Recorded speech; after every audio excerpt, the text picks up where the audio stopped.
now around the world, solo, in 87 days, alone on a sailboat, crossing almost 25,000 miles, racing against other sailors, across at times turbulent seas and large stretches of being alone.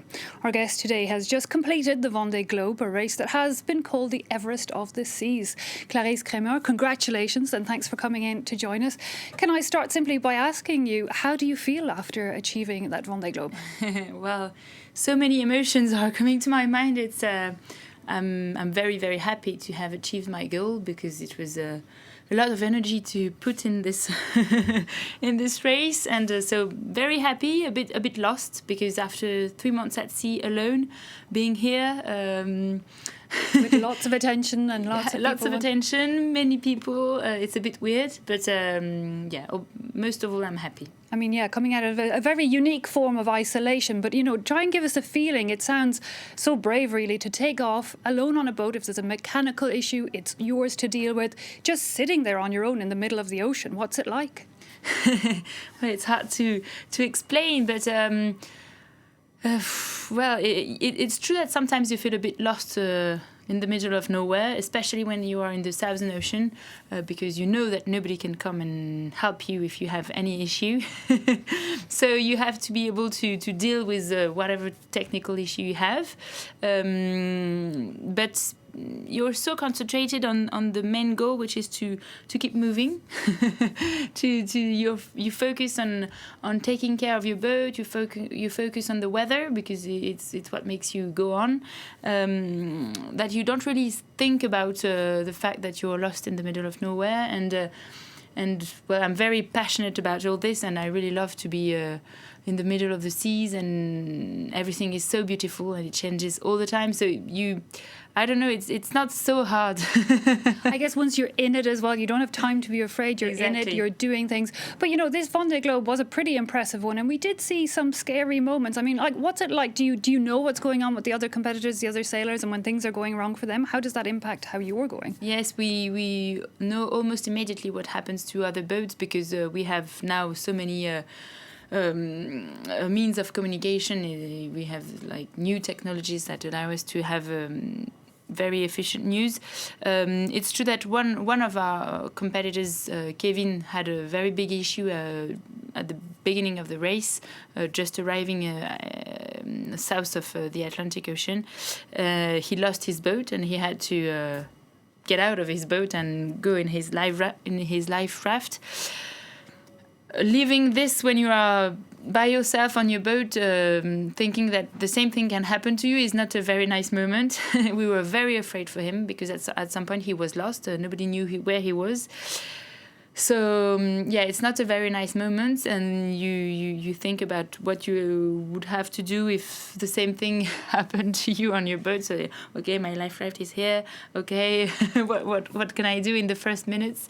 So there are moments when you are very, very frightened, but exactly when you are in the action. On the boat, you don't really think about it. It's more before and after that you realize what could have happened or what could happen. Indeed. And of course, we did see competitors come to his rescue at that time.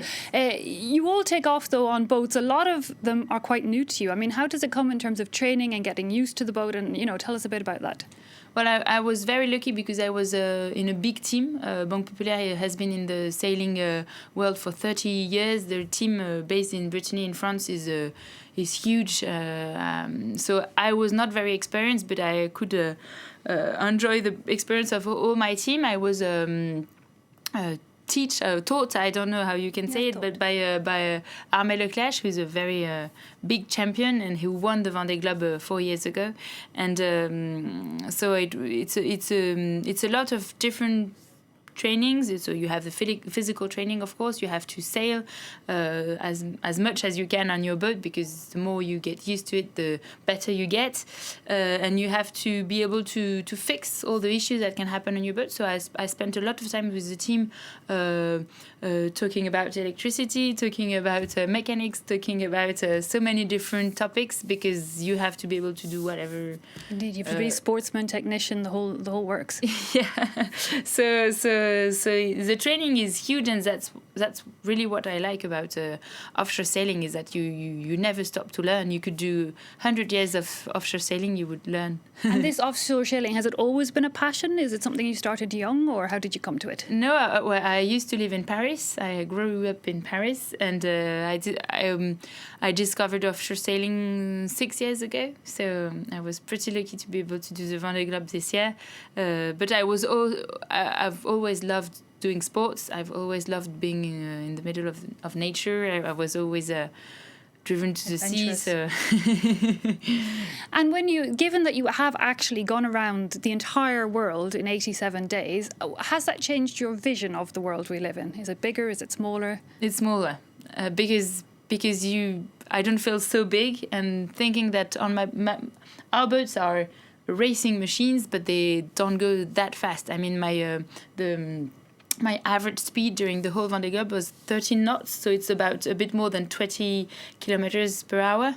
So it's just the speed of a bicycle.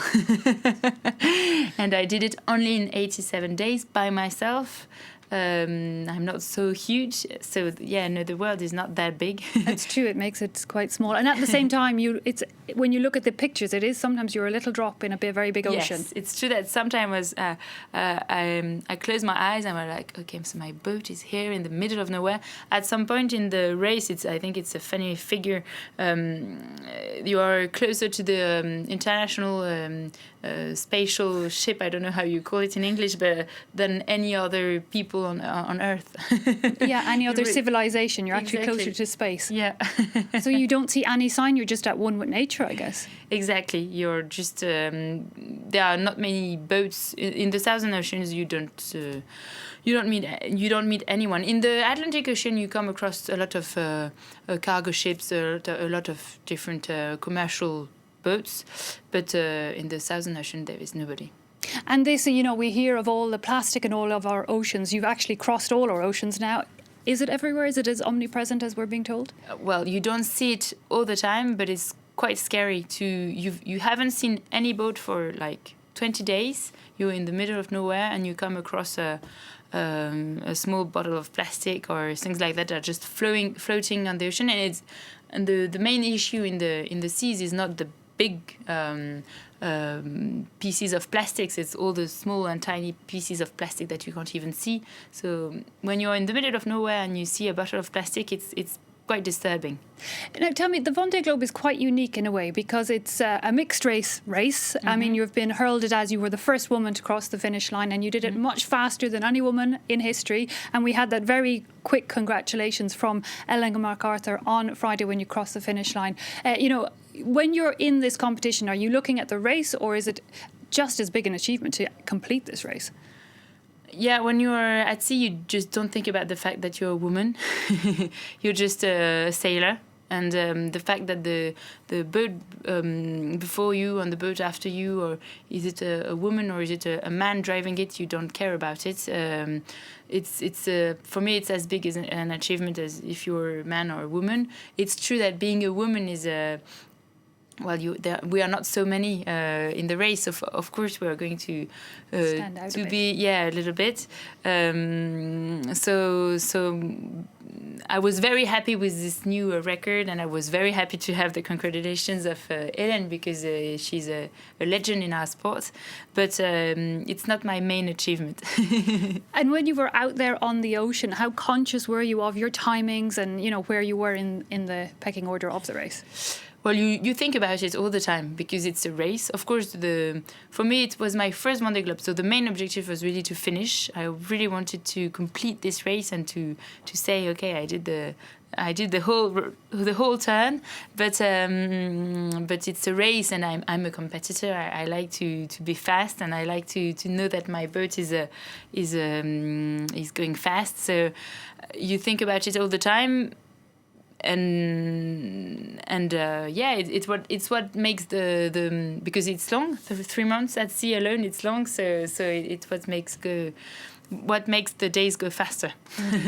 Yes, and a good exercise in balancing speed and duration. Clarisse Crémer, we'll have to leave it at that. But thanks so much for coming in and joining us and giving us a little hint of what it might be like to achieve the Vendée Globe.